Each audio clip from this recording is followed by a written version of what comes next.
Thank you very much, Madam Speaker. So, on page number 2, my name. So, like to congratulate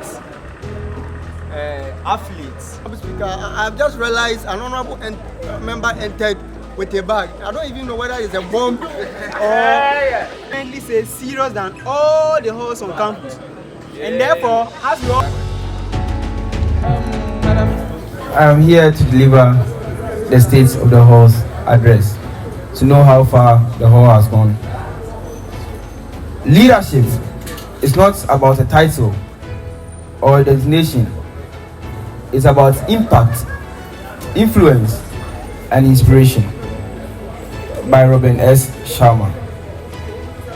Good evening, Mr. Speaker, fellow executives, honorable members. All protocols duly observed. Standing before you today is not merely a privilege, it is a sacred responsibility.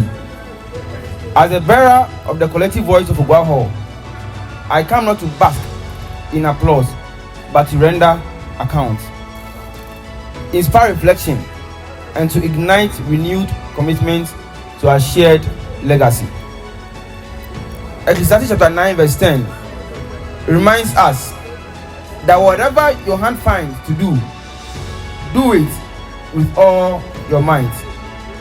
And indeed, you all have labored with diligence, led with conviction, and stood unwavering in the face of trial. Today, I present not just a report, but a testament of resilience, innovation, and purposeful leadership.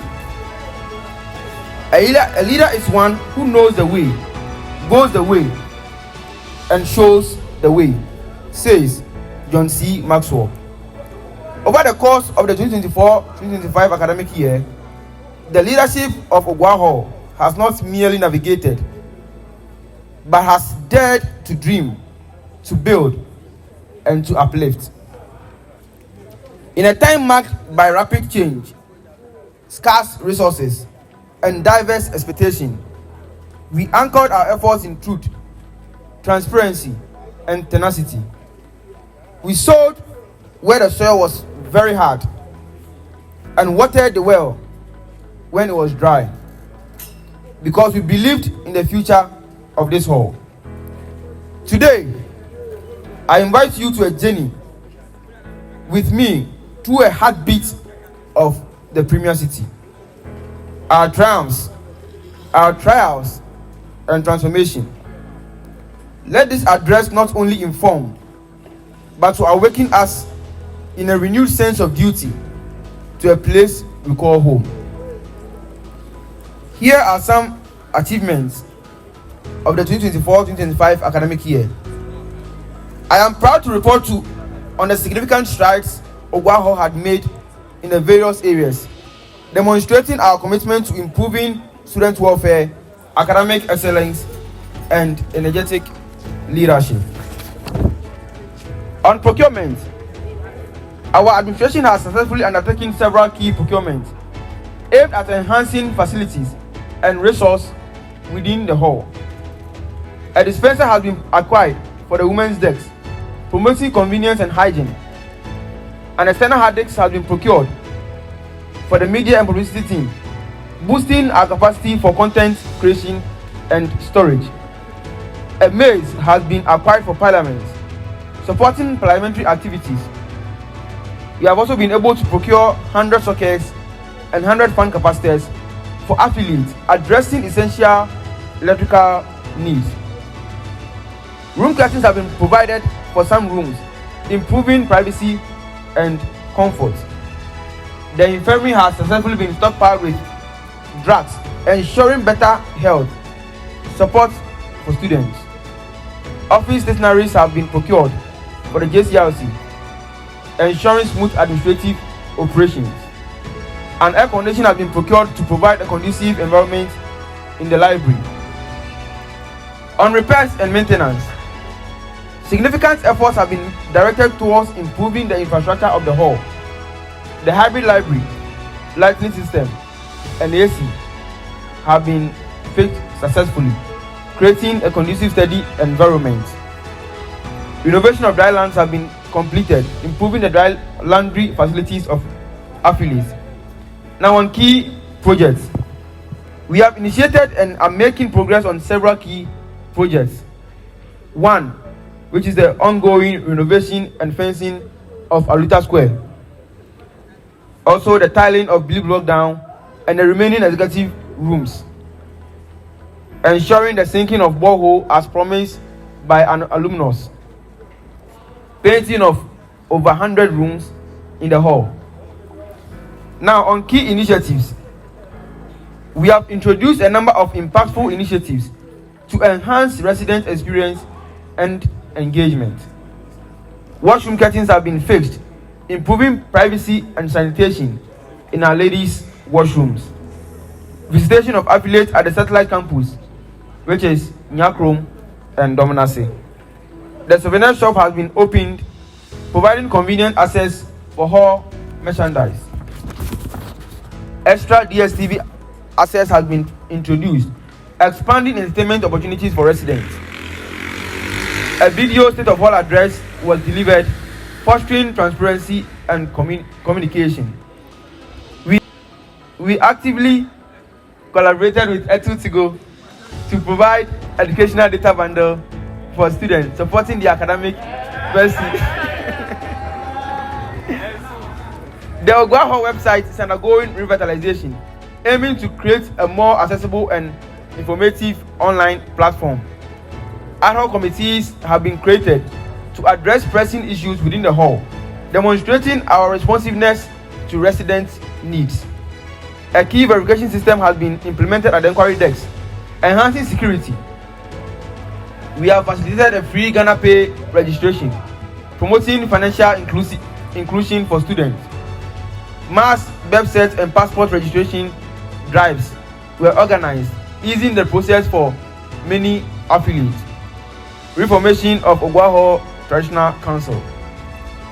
Now on programs, our various committees and councils, along with collaborative efforts, have been highly active, delivering a diverse range of programs. With the Women's Debt, they successfully organized a cooking competition, freshers orientation for ladies, the first general meeting, and audition for the women pageantry, ideal women pageantry, including the program itself. On the secretary, she has been able to initiate or continue the vocabulary a day, which was started by the past administration. With the SRC reps, diaspora visitation and students management consultative meeting were organized. On welfare, they conducted a successful cleanup and kinky party and ensured timely distribution of hall souvenirs.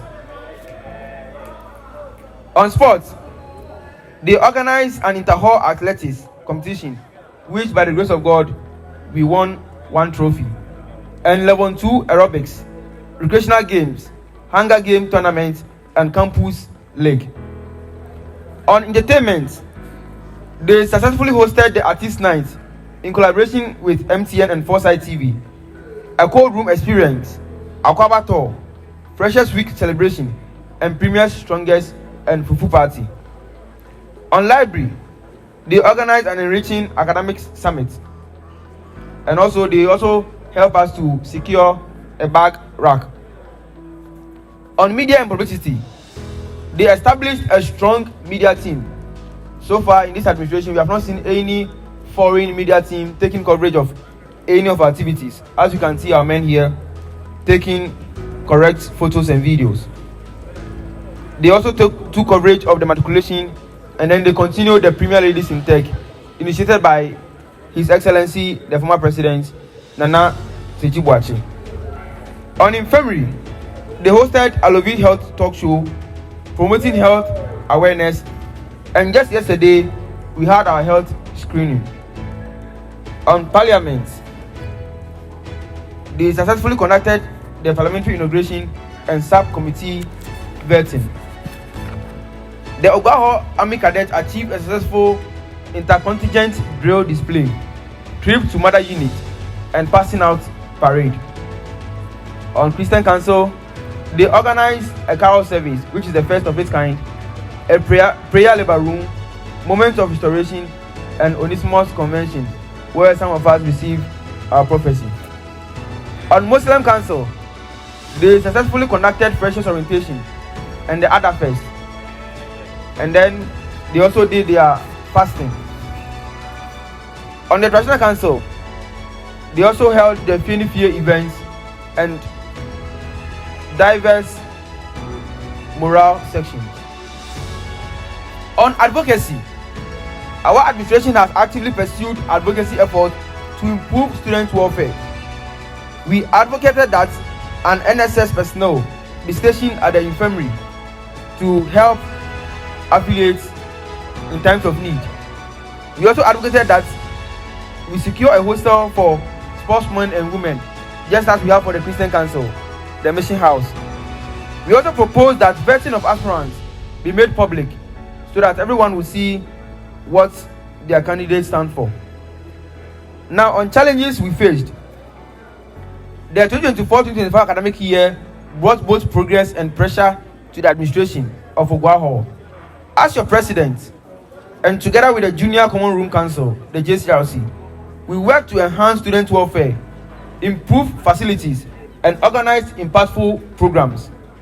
However, we encountered several significant changes that affected operations and limited our full potential.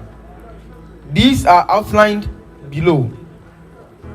The non-delivery by contractor for the borehole project.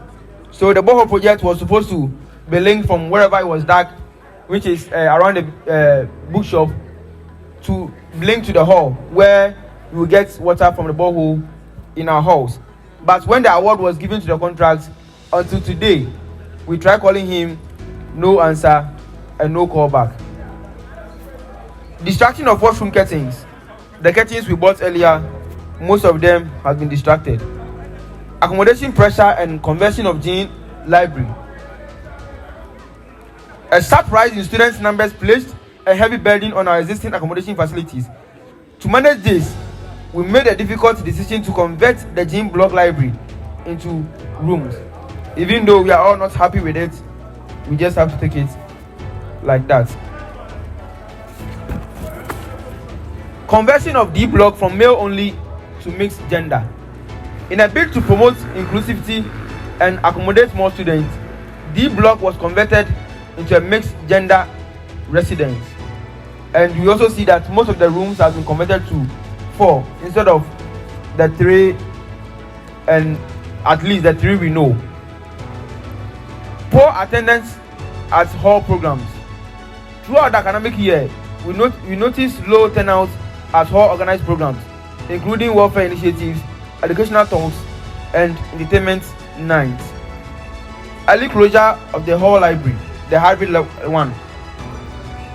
Students repeatedly voiced concerns about the early closing hours of the hybrid library, especially during peak academic seasons. It is sad that we are not able to advocate strongly, also seeing the problems that we face when that is being done. Lack of canopies for outdoor events. Many of our outdoor programs, such as health screenings, cultural events, and hall debates, were affected by the unavailability of canopies. As you can all see, these canopies were gotten from Adeshi Hall instead of we having our own. Inadequate funding for JCRC projects. One of the most limiting factors this year was the lack of sufficient funds to execute key JCRC initiatives and infrastructure improvement plans. Delay in receipt of funds. In addition to insufficient funding, there were frequent delays in the disbursement of approved funds from relevant offices. And so now we have not received our third tranche. We are handing over next week. That is why a lot of things have been delayed. Delay in procurement processes. Procurement-related bottlenecks further slow down the implementation of projects. Low commitment from some executives.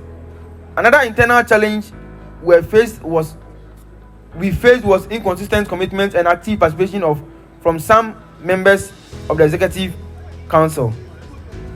In conclusion, despite the obstacles faced, The Oguaa administration remains proud of the efforts made this year. These challenges have taught us valuable lessons in leadership, resilience, and teamwork. With better support, improved infrastructure, and increased student involvement, we are confident that Oguaa will continue to thrive in the years ahead. Let us all commit to working together to overcome these challenges and preserve the greatness of Oguaa. Long live Oguaa, long live UCC, long live Ghana. Thank you.